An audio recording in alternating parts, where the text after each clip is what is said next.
കൊല്ലം സുധിയുടെ മക്കൾക്ക് സന്നദ്ധ സംഘടന കിടപ്പാടം ഒരുക്കിയത് ബിഷപ്പ് നോബൽ ഫിലിപ്പ് ദാനമായി നൽകിയ 7 സെന്റ് സ്ഥലത്തായിരുന്നു.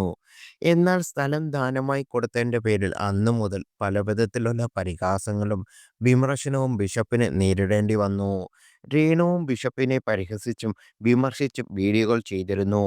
സുഹൃത്തുക്കളെ കൊണ്ട് ബിഷപ്പിനെതിരെ രേണു അടുത്തിടെ വീഡിയോകൾ ചെയ്യുക കൂടി ചെയ്തതോടെ കൊടുത്ത സ്ഥലം ക്യാൻസൽ ചെയ്യാൻ ബിഷപ്പ് നിയമപരമായി നീങ്ങി.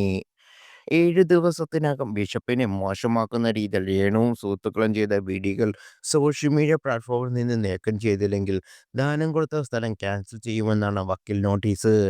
രേണുവിന്റെ പേരിൽ മാത്രമല്ല, സുധിയുടെ മൂത്ത മകൻ കിച്ചുവിനെ കൂടി ഉൾപ്പെടുത്തിയാണ് വക്കീൽ നോട്ടീസ്. രേണുവിന്റെ പ്രവൃത്തിയിൽ ഇതിലൊന്നും ഭാഗമാവാത്ത കിച്ചുവിനെ കൂടി വിനയായി തീർന്നിരിക്കുകയെന്ന് വേണം മനസ്സിലാക്കാൻ. വീട് നിർമ്മിച്ചു നൽകിയ KHDEC എന്ന സംഘടനയ്ക്കെതിരെയും ബിഷപ്പ് നോബൽ ഫിലിപ്പിനെതിരെയും ഏറ്റവും കൂടുതൽ സംസാരിച്ചത് രേണുവും കുടുംബാംഗങ്ങളുമാണ്.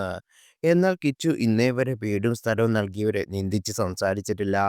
എൻ്റെ ക്ലിയറൻസ് താങ്കളുടെ മക്കളായ രാഹുൽ ദാസും റിതുൽ ദാസ് എന്നിവർക്ക് വീട് നിർമ്മിക്കുന്നതിനായി കോട്ടയം ജില്ലയിൽ ചങ്ങനാശ്ശേരി താലൂക്കിൽ തൃക്കണ്ണാത്താനം വില്ലേജിൽ 6.894 സെന്റ് ഭൂമി സ്വമേധയാ ദാനം നൽകി എന്നതാണ് താങ്കളുടെ ശ്രദ്ധയിൽപ്പെടുത്തുന്നു. പ്രശസ്ത കലാകാരനായ താങ്കളുടെ ഭർത്താവ് പരേതനായ കൊല്ലം സുധിയുടെ ദുഃഖകരമായ വേർപാടിനെ തുടർന്ന് താങ്കളുടെ കുടുംബം അതീവ മാനസിക സമ്മർദ്ദത്തിലൂടെയും സ്വന്തമായി വാസസ്ഥലം ഇല്ലാത്ത അവസ്ഥയിലൂടെയും കടന്നു പോകുകയായിരുന്ന സാഹചര്യത്തിൽ അഭ്യുദയകാംക്ഷി എന്നും ദാനശീലനുമായി എൻ്റെ ക്ലിയർ യാതൊരു ബാധയും ഇല്ലാതെ മേൽപ്പറഞ്ഞ ഭൂമി ദാനമായി നൽകുകയായിരുന്നു.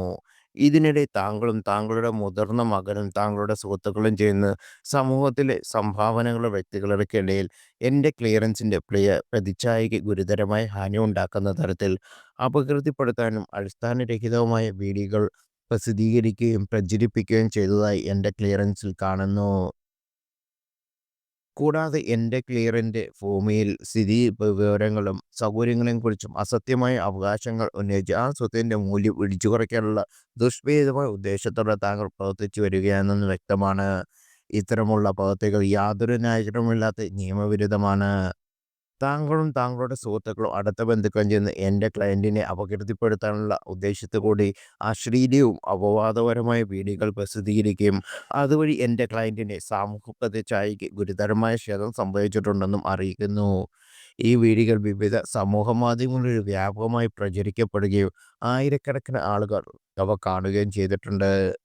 താങ്കളുടെ ഭാഗത്തു നിന്നിട്ടുള്ള ഈ മുഴുവൻ പ്രവർത്തനങ്ങളും അപകീർത്തിപ്പെടുത്താൻ എന്ന സിവിൽ കുറ്റവും ക്രിമിനൽ കുറ്റവും ആകുന്നു.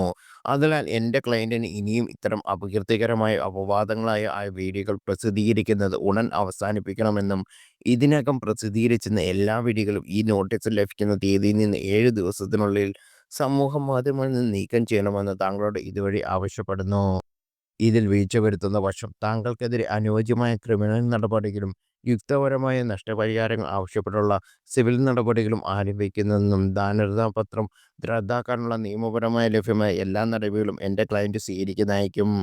ഇതുമായി ബന്ധപ്പെട്ട എല്ലാ ചെലവുകളും താങ്കൾ തന്നെ നിർവഹിക്കേണ്ടി വരും എന്നാണ് രേണുവിനോടും കിച്ചുവിനോടും പേരിൽ വന്ന വക്കീൽ നോട്ടീസിൻ്റെ പരിഭാഷ.